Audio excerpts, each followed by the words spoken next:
AQA English Language Paper 1 Question 1 is supposed to be the exam board's easy opener, and yet last summer more than 50,000 students failed to achieve full marks in this opening question. In this video I'll give you 3 simple tips for hitting top marks in Paper 1 Question 1, and you can download the free sample paper that we look at in this series of videos at mrbruff.com. We're starting off with AQA English Language Paper 1 Question 1, which is a simple question intended to ease students into the exam. Question 1 asks you to list 4 things about a certain topic from a certain part of the source. So far this has been the opening 4, 5 or 9 lines of the source, so a relatively short section of the text, and questions might revolve around character or perhaps setting. This question assesses the first part of AO1 to identify and interpret explicit and implicit information and ideas. Let's look at a typical question. Read again the first part of the source from lines 1 to 7. List 4 things about brightly from this part of the source. 4 marks. So the first thing to say is that students often lose marks for writing about the wrong part of the text. In other words, not choosing their answers from within, in this case, lines 1 to 7.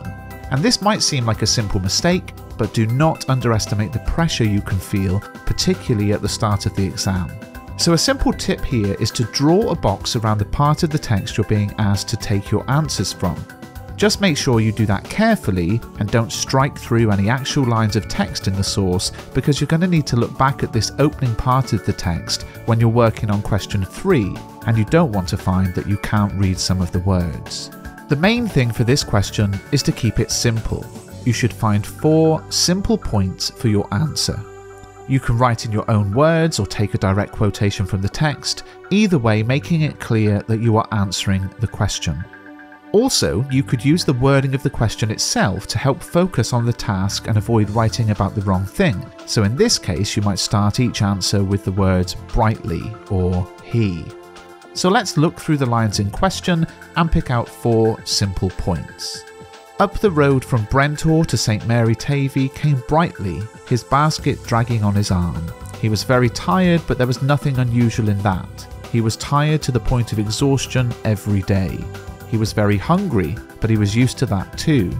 He was thinking of bread and cheese and cider, new bread and soft cheese and cider with a rough edge to it.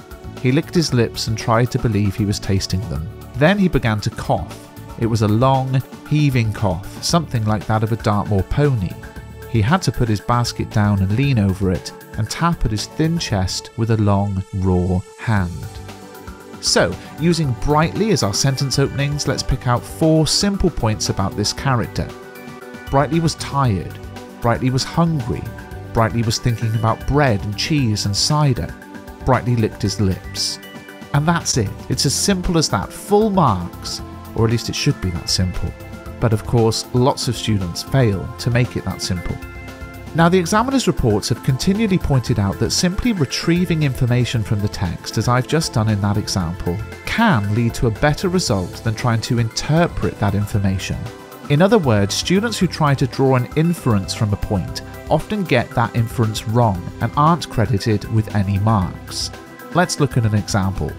In the extract, brightly coughs. Some students might infer from this that he's sick and write brightly was sick for one of their answers, but that wouldn't be awarded any marks. It's not a fair interpretation, as coughing is a bodily function and not necessarily indicative of sickness. So you would get a mark for writing brightly coughed, but you wouldn't get a mark for trying to interpret that cough and writing brightly was sick. Another common mistake is to slightly misread the text. For example, in the sentence, he licked his lips and tried to believe he was tasting them, a misreading could see a student write, he tried to believe he was tasting his lips. But of course that's not correct. What brightly tries to believe he's tasting is the bread and cheese and cider of the previous sentence.